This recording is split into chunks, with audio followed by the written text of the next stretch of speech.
Good morning, Stardust Society, Geek Ronin Nation, Dragons of Black. We're going to start off today's special something Friday stream with a little to be highlighted later for YouTube. A lot of people have requested, what mods I'm using and stuff like that, and there's a lot of ways we could show people, but the best way to do it is we're going to make this video coming up here, and we're going to talk about Skyrim mods and some other things like that, but let us get it going here in just a moment. But before we do that, before we start the editing on it and all that, good morning, good afternoon, good evening, wherever you may be. Today we'll be doing a little, for sure, Destiny, hopping in, checking out what Zer's doing. A little GTA story mode, possibly GTA Online, and possibly some Skyrim. A lot of it will depend on who just flows in and what kind goes on, but as always, on the weekends, folks, fulfill that inner gamer. Do what you want. Alright. So we're going to start off here in just a moment. 1 second. Gotta do it right,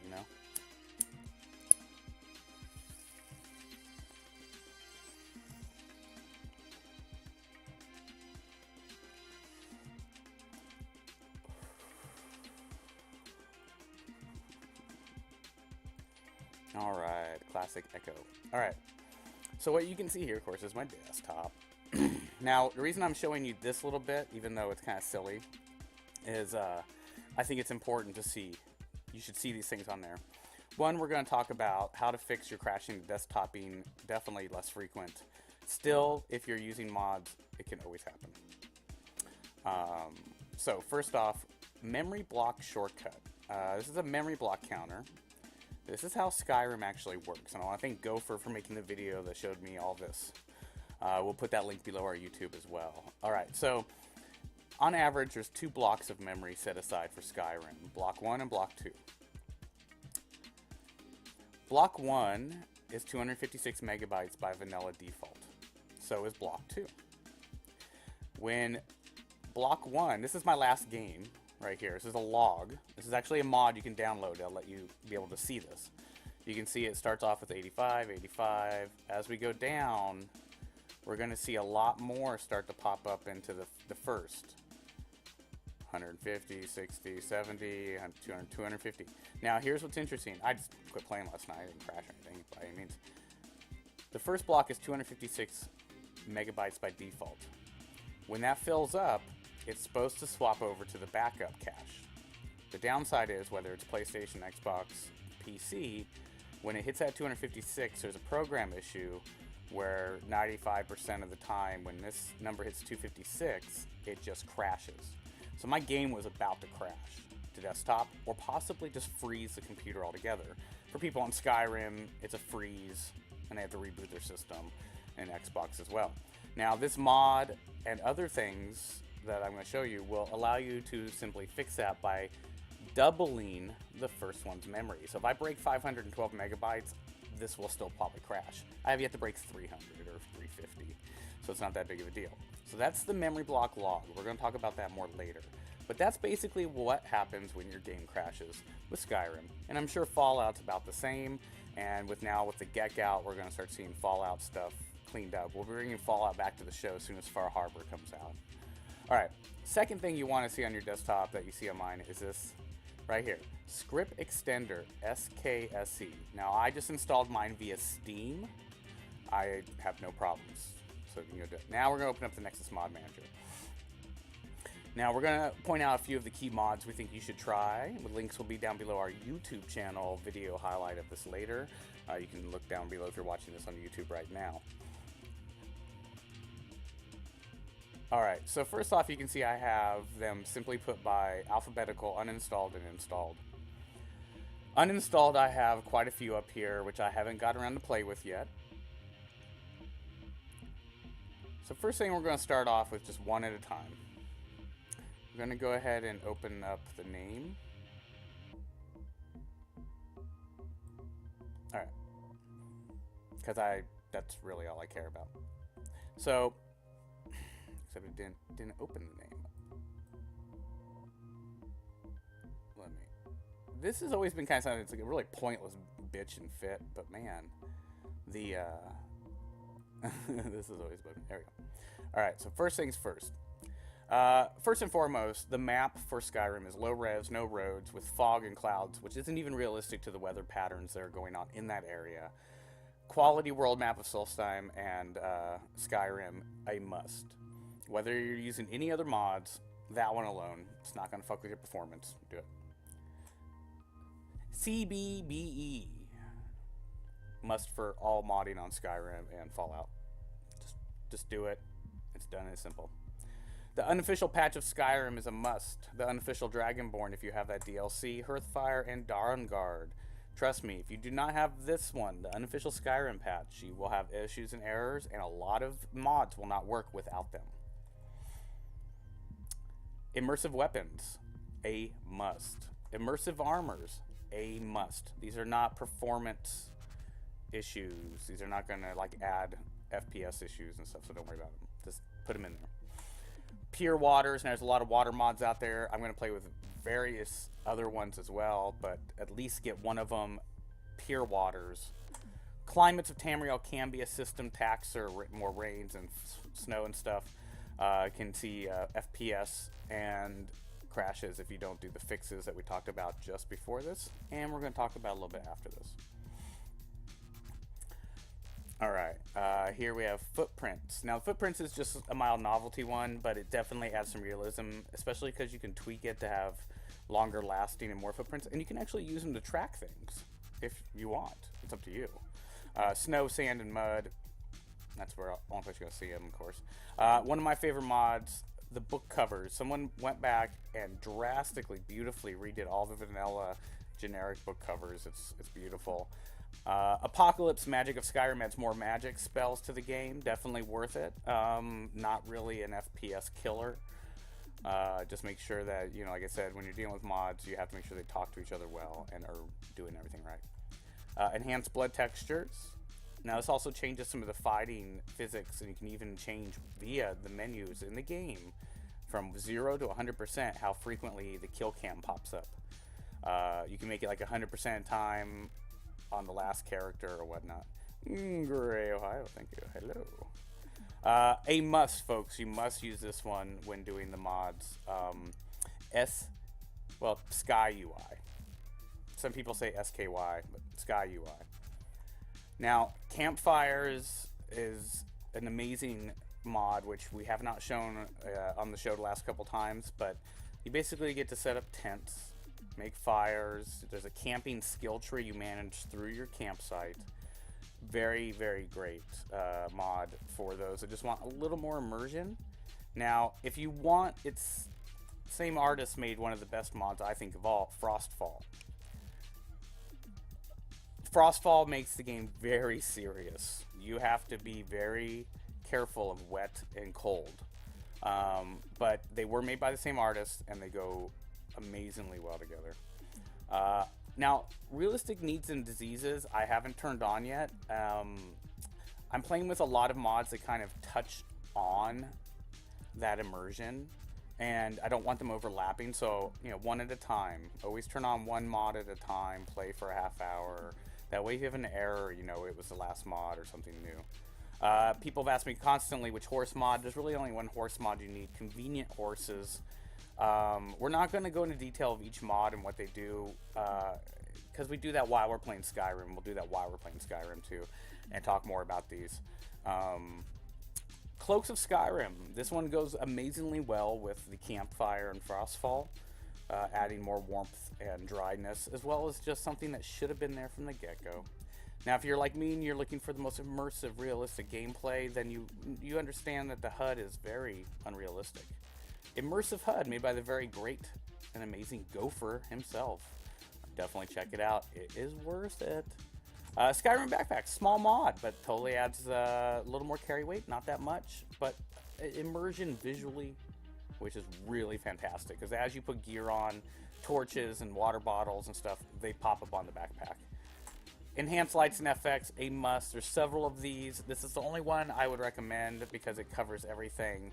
Now, these are the top in their category, or recommended by Gopher, the only senpai for modding Skyrim I look to. Fishing in Skyrim, small but fun. Great for immersive. We showed it a few times. Blaze is advertised, the flaming horse I'm using. It's okay.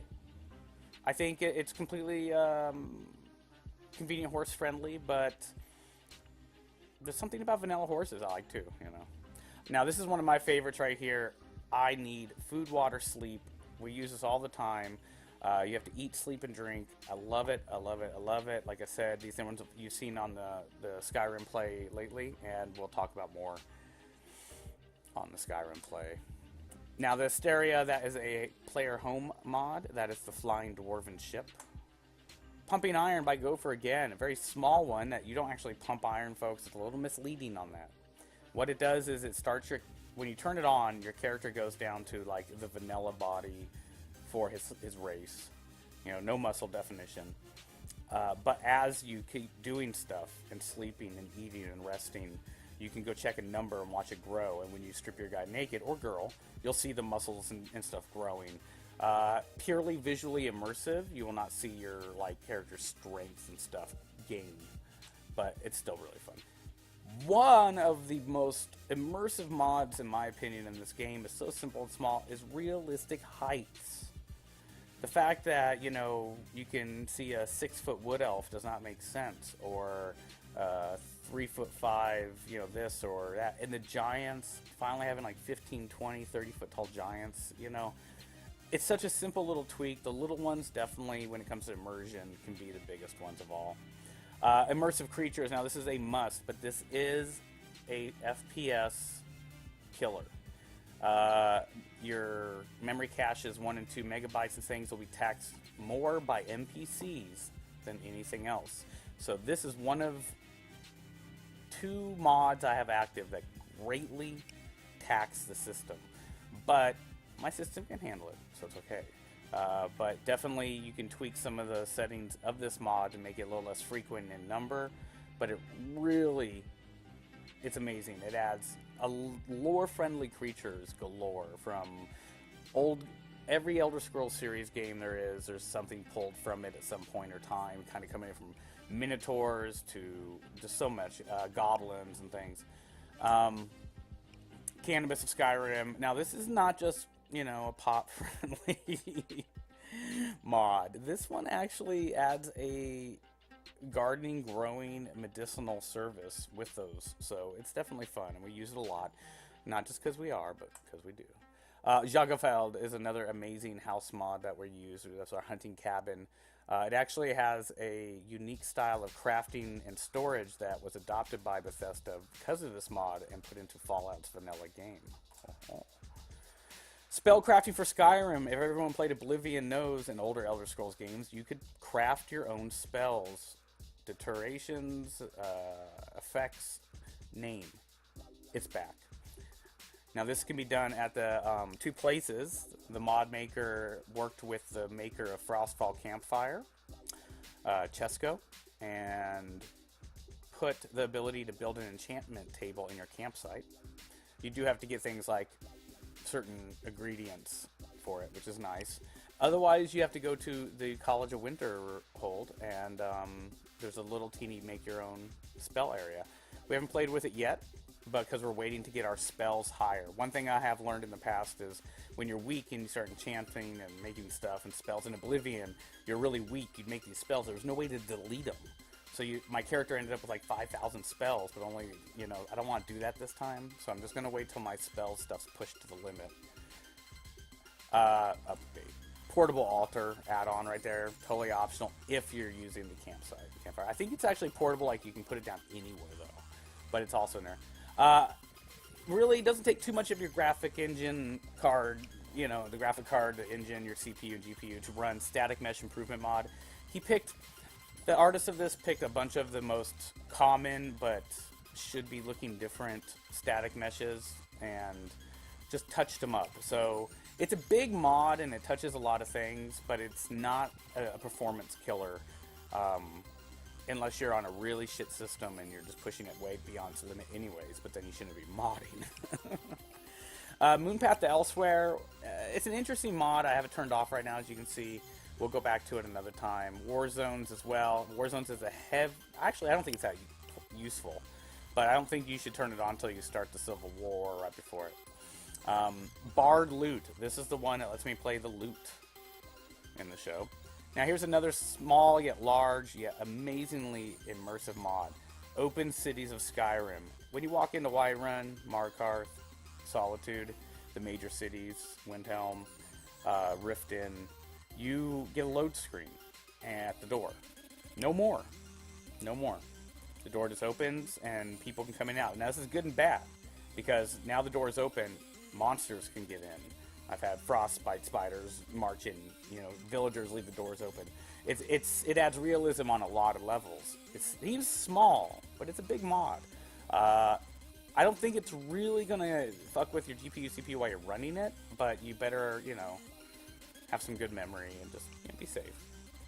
OBIS, Organized Bandits in Skyrim. Now this one definitely is another NPC, as you can see it's under the category NPC.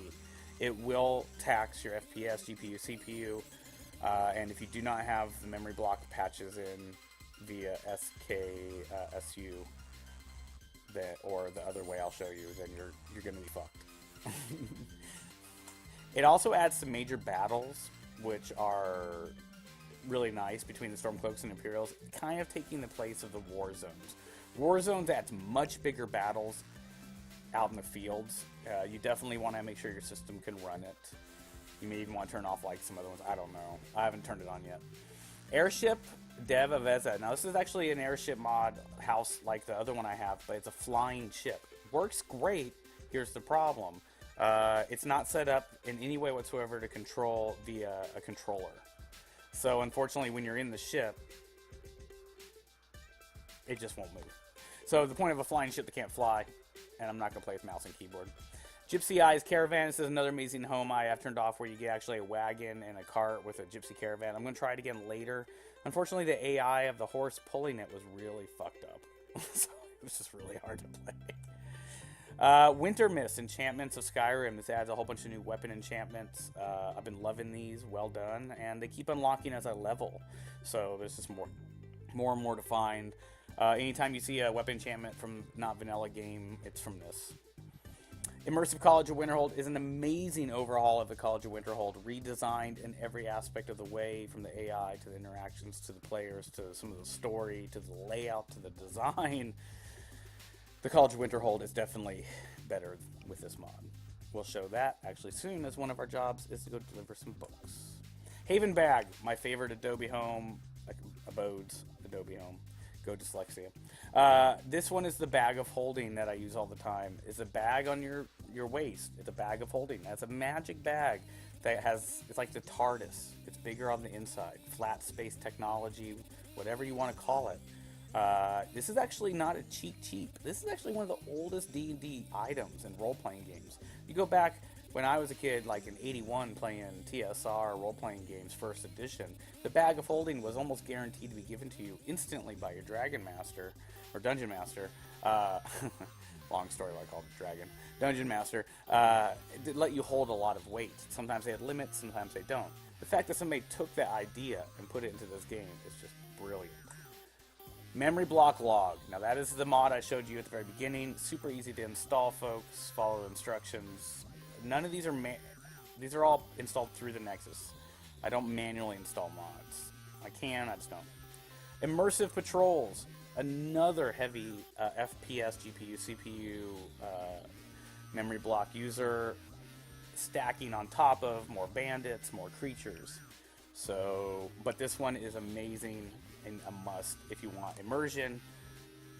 We'll show and talk, like I said, more about these mods as we use them. Like in the game, I'll say, oh, that's because of the patrols, and so on and so forth. A Matter of Time, very simple mod that allows you to have a great detail of information clockwise. A lot of people yesterday asked what that was when it popped up. I have it set up that every 6 hours, a little teeny thing pops up showing me where the sun or moon is. Every 12 hours, a beautiful dial comes up and shows me where all the stars, the planets, and what time it is. And you can even have it set up to be permanent, less frequent, more frequent, where you want it, how transparent you want it, and even have your real time in the real world put up there every once in a while, just so you don't get lost in the world. Deadly Mutilation. This one actually is not a good mod. I'm actually just going to delete it right now. And why I say it's not a good mod is that it does not work unless the game is completely vanilla. If you have any type of visual texture on, you know what I mean, that changes armor or changes the body, it doesn't work, and it's really fucked up. It's just it's stupid. But if you're playing the vanilla game and you just want to add a little more realistic fighting, then there you go. Alright, Teovan is a standalone follower, Immortal Rabbit. He's hanging out at his burrow right now. We'll show you guys on the game later. Skyrim Save Cleaner. I installed this, and to be honest, I don't even know if it's doing anything. I was trying to fix an issue, and yeah. We'll go into that one after I actually figure out more about it. But you can check out some of Gopher's videos, talked about it. That's why I went over to and tried it. Naruto Ultimate Overhaul. Now, this is definitely for Naruto fans. It is good enough to be lore-friendly, you know, the ninjutsu and, you know, stuff like that. It's not too OP and too crazy. So, I, you know, don't think it's that bad. If you're not a Naruto fan, don't bother with it. I am. It adds a lot of the Pain's 10 powers, really, the power, you know, rebirth, and then a lot of the ocular genjutsus and jujutsus and stuff like that from the Uchiha clan. Eevee the Magical Facts Companion, I just haven't turned it on yet. It's an interesting, like, magical fox you can have, and you feed it the salt, void, fire, so on. Notch the Tip is a very beautiful overhaul on the bows and arrow system. You can upgrade bows and arrows and build your own bows. It's really one you have to see in working order. You know, tames the beast of Skyrim. Now, I tried this one. It's good. It's bad. One of the reasons I had to take it off is its building overlapped the Cannabis Club. But it also just didn't flow the way I liked right now. There's another, you know, but it's a good mod to own and play with. To be honest, the bleach weapons and armor and spells, I can't find the spells yet.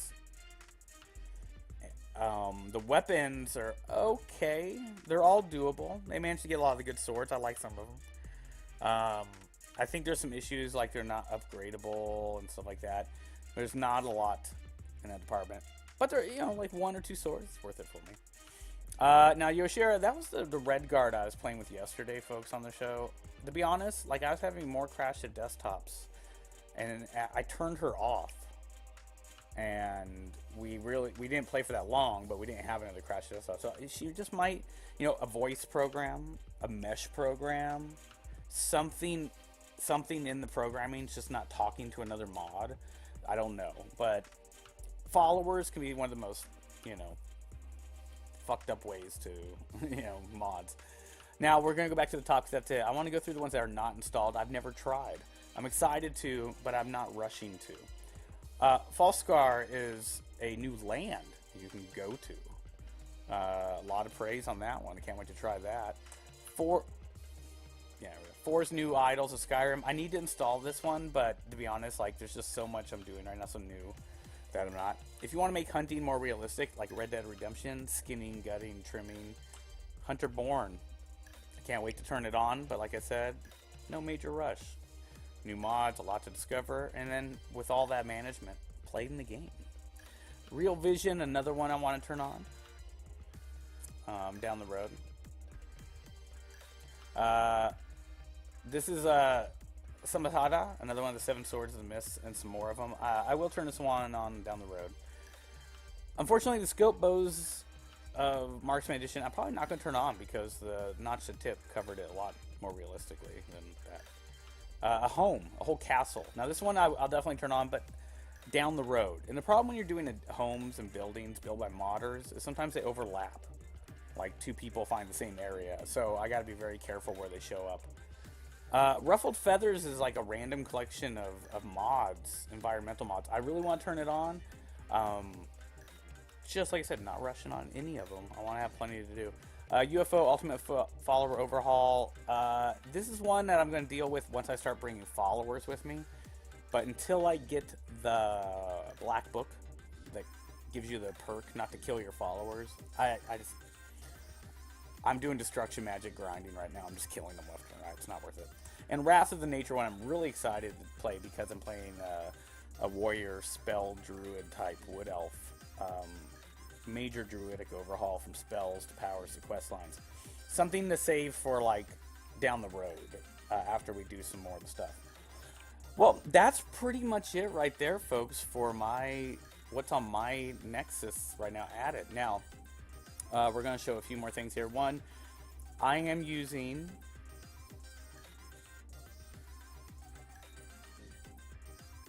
Better DS3 for my DualShock 3 controller. I'm not using my DualShock 4 right now because I just have it hooked up to the PlayStation. I don't want to switch it today, so I'm just keeping my DualShock 3 on there. Now, you can see one of the things I'm going to do is I'm going to actually start this through the Skyrim script extender. Once again, you can download this from Steam, or you can go other routes. Links for Steam, Gopher's video on it, which you must watch before you install it. I'm not going to try to bite on the grape. He made the great videos. I had enough requests. I just want to know what mods I was playing with here. Now later there will be a list down below, a little artistic list of some of the mods. You can click on that link once it's up. It'll take you right to this video at YouTube and right below this video on YouTube. If you look down right now, but not yet till the video's up, you'll see all the links to those mods on the Nexus. That will be up hopefully by next week on Tuesday when we come back. And that is all we're going to cover today on We Bleed Geek, the gaming talk show, episode No Name.